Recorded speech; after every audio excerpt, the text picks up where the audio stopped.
ज्या साखर कारखान्याचा वारंवार उल्लेख करत होता, जो शेतकऱ्यांचा कारखाना असेल तुम्ही म्हटलं होतं, अखेर त्या कारखान्याचं नाव जे आहे ते एका अज्ञात व्यक्तीने बदललंय.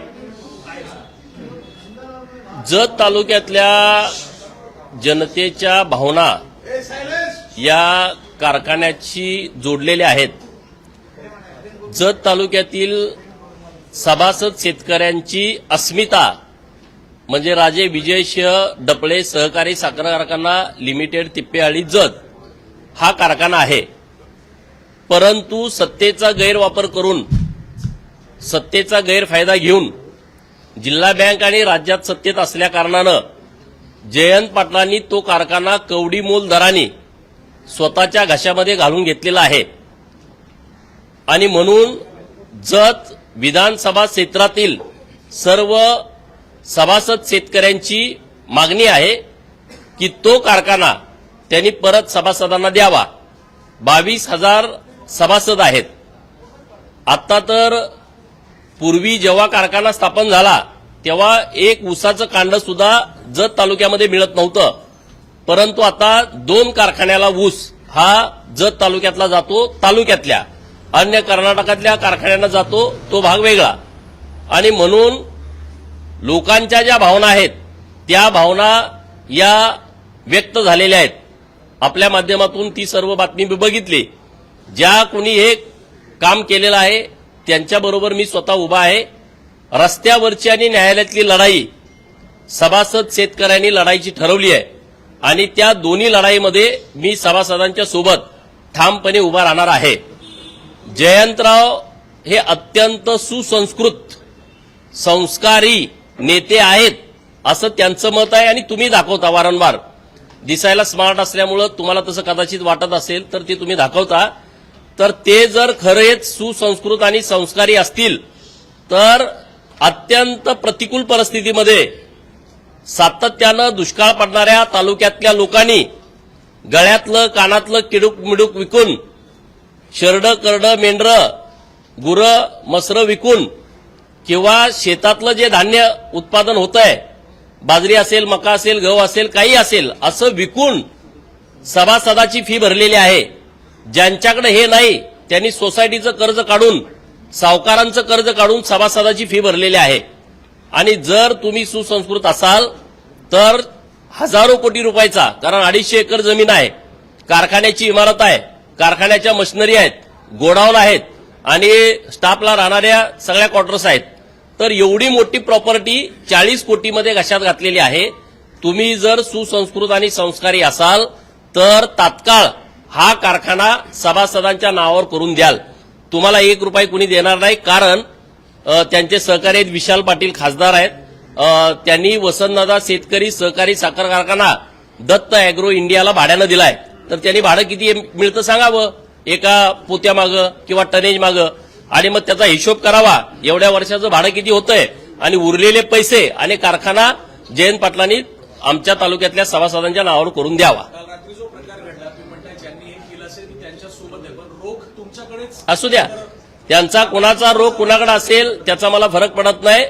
आम्ही हे आंदोलन जे लोकांनी सुरू केलंय त्या आंदोलनाच्या मी सोबत आहे आणि त्याचा शेवट लागेपर्यंत आम्ही शेतकऱ्यांच्या सोबत राहणार. ज्या पद्धतीने खरं तर हे सगळं नाव बदली करण्यात आलं मात्र आता पुन्हा एकदा राजाराम सहकारी साखर कारखाना असं नाव देण्यात आलं. मी आता परत मी मुंबईलाच येत होतो, परत मी माहिती घेतली तर काही जाणकार लोकांचं म्हणणं आहे कारखाना यांनी विकत घेतला परंतु या कारखान्याच्या नावाचा बदल करण्याची प्रक्रिया पूर्ण केली नाही. आता साखर आयुक्त याबद्दल अत्यंत व्यवस्थितपणे सविस्तरपणे आपल्याला माहिती देतील. माझ्याकडे ती अधिकृत माहिती नाही, परंतु जी जबाबदार लोक आहेत ज्यांनी कारखान्यामध्ये काम केलंय त्यांचं असं म्हणणं आहे की राजे विजयसिंह डपळे कारखाना असंच नाव या कारखान्याचं आहे. परंतु जरी आता त्यांनी नाव बदललं तरी आम्ही संघर्ष चालू ठेवणार आहे. जोपर्यंत हा कारखाना सहकारी होत नाही, सभासदांचा होत नाही, तोपर्यंत आम्ही शांत बसणार नाही. रोहित पवारांचे मामा यांनी एक गौप्यस्फोट केलाय, मोठा गौप्यस्फोट आहे. निलेश गायवड पासपोर्ट प्रकरणामध्ये रोहित पवारांनीच निलेश गायवडला बाहेर काढलं, पासपोर्ट दिला. रोहित पवारांचे मामा की गायवळचे मामा? नाही, रोहित पवारांचे मामा जानकीराम गायकवाड यांचा आरोप आहे. बर, काय आहे? गायवळचे मामा रोहित पवारांनी निलेश निलेश गायकवाडला बाहेर काढलं आणि पासपोर्ट दिला असा गौप्यस्फोट मग बरोबर आहे ना, त्यांनी मागच्या 8-10 दिवसापूर्वीच मुलाखत दिली. मी ती मुलाखत ऐकली की जेव्हा 2019ला रोहित पवाराला निवडणूक लढवायची होती तेव्हा त्यांनी निलेश गायकवाड आणि त्याचा भाऊ सचिन गायकवाड यांची मदत घेतली होती. हे त्यांच्या मामाकडेच भेटायला गेले होते. तो कुठं आहे तर तो अमरावतीच्या जेलमध्ये आहे. त्यांनी जी तारीख दिली त्या तारखेला त्यांना बाहेर काढलेलं आहे. आणि पासपोर्ट जेव्हा दिला तेव्हा अनिल देशमुख हे गृहमंत्री होते आणि रोहित पवार त्यांना मदत करत होते. हे सगळं काय रोहित पवारचं काय नवीन आहे अशातला विषय नाही. असे अनेक गायवळ त्याच्याजवळ आहेत आणि त्याचा कुठं वापर करायचा काय करायचा तो नेहमी करत असतो. रोहित बरोबर फिरताना अनेक मोक्कामधले आरोपी त्याच्या फोटोमध्ये असतात. त्यांच्याबरोबर फिरताना ते समाजसेवक असतात. विरोधात गेले तर ते गुंड होतात. अशी त्यांची परिस्थिती आहे. प्रामुख्याने तुम्ही गेल्या काही दिवसांपासून एका शहराचं नाव आहे ते बदलण्याची मागणी करत होता, ते म्हणजे इस्लामपूरचं ते ईश्वरपूर असं हे नाव देण्यात आलेलं आहे. काय सांगा? आमचे आदर्श आमच्या आस्था छत्रपती शिवाजी महाराज आहेत, धर्मवीर छत्रपती संभाजी महाराज आहेत, पुण्यश्लोक अहिल्यादेवी होळकर आहेत, महात्मा ज्योतिबा फुले, सावित्रीबाई फुले, डॉक्टर बाबासाहेब आंबेडकर आहेत, नरबीर राजे उमाजी नाईक आहेत, अण्णाभाऊ साठे आहेत. आमचे आदर्श मोगल नाहीत. औरंगजेब, निजाम, आदिलशाही हे आमचे आदर्श नाही आहेत. आणि म्हणून ज्यांनी ज्यांनी या देशावरती आक्रमणं केली, ज्यांनी ज्यांनी हिंदू धर्मावरती आक्रमण केलं, धर्मांतरण करण्याचा मोठ्या प्रमाणात प्रयत्न केला, हिंदू देवदेवतांची विटंबना केली, मूर्त्यांची तोडफोड केली, हिंदूंची मंदिरं फोडली, असे आमचे आदर्श होऊ शकत नाहीत. आणि म्हणून राज्यामध्ये जेवढी जेवढी अशी नावं आहेत तेवढी तेवढी नावं आम्हाला बदलायची आहेत. आणि सांगली जिल्ह्यामध्ये इस्लामपूरचं ईश्वरपूर व्हावं अनेक वर्षापासूनची मागणी होती. माननीय सदाभाऊ खोत आणि मी स्वतः राज्याचे लोकप्रिय आणि लाडके मुख्यमंत्री देवाभाऊंना भेटलो आणि आम्हाला इस्लामपूरचं ईश्वरपूर ही आमची सगळ्या लोकांची मागणी आहे. अत्यंत तात्काळ म्हणजे एवढ्या फास्ट कुठलं कामच होत नसेल.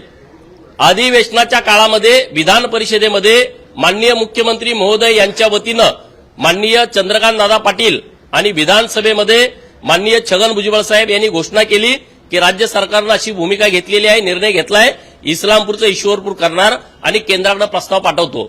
आज आनंदाची बाब आहे, केंद्राकडून त्या सर्व प्रस्तावाला मान्यता आलेली आहे आणि आजपासून ईश्वरपूर हे नाम आता प्रचलित होणार आहे, वापरात येणार आहे. मी माननीय मुख्यमंत्री महोदय यांचं विशेष अभिनंदन करेन आणि केंद्र सरकारचं पण विशेष अभिनंदन करेन. दुसरा विषय, संभ्रम निर्माण करण्याचा प्रयत्न खूप झाला होता की उरून इस्लामपूर असं त्या नगरपालिकेचं नाव आहे. उरून हे मसुली गाव वेगळं आहे आणि इस्लामपूर हे मसुली गाव वेगळं आहे. आता ईश्वरपूर झालं आणि मग तिथं राजकारण करण्याचा प्रयत्न केला की उरूनचं काय करायचं, तर उरून हे वेगळं गाव आहे.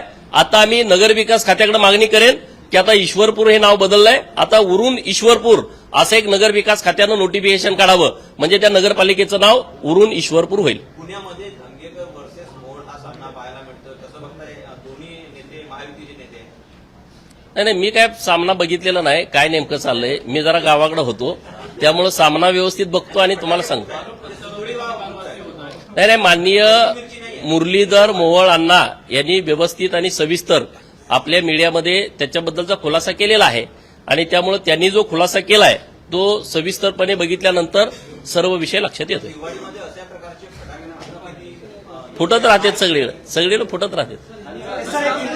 इस्लामपुर और ईश्वरपुर अब केंद्र ने मान्यता दे दी है. जिस तरीके से सरकार ने अधिवेशन के आखिरी दिन की घोषणा कर दी थी, उसमें मैं महाराष्ट्र की व्यक्त की थी कि उन्हें विश्वास में नहीं लिया गया, उन्हें बताया नहीं गया. नहीं, उसको विश्वास में लेने का संबंध क्या आता है? वो तो औरंगजेब के, आदिल शाह के, निजाम शाह के वो उस विचारधारा के हैं. उनको विश्वास में लेने की जरूरत क्या है? लोगों की मांग है ना. लोगों की जब मांग होती है तो उसके ऊपर सरकार डिसीजन लेती है. महाराष्ट्र के सीएम माननीय देवाभाऊ और उनके सभी साथियों का मैं अभिनंदन करता हूं कि उन्होंने इतने जल्दी में इस्लामपुर का ईश्वरपुर करने का निर्णय लिया और केंद्र सरकार ने भी उसको मान्यता दे दी है. केंद्र सरकार और राज्य सरकार का अभिनंदन.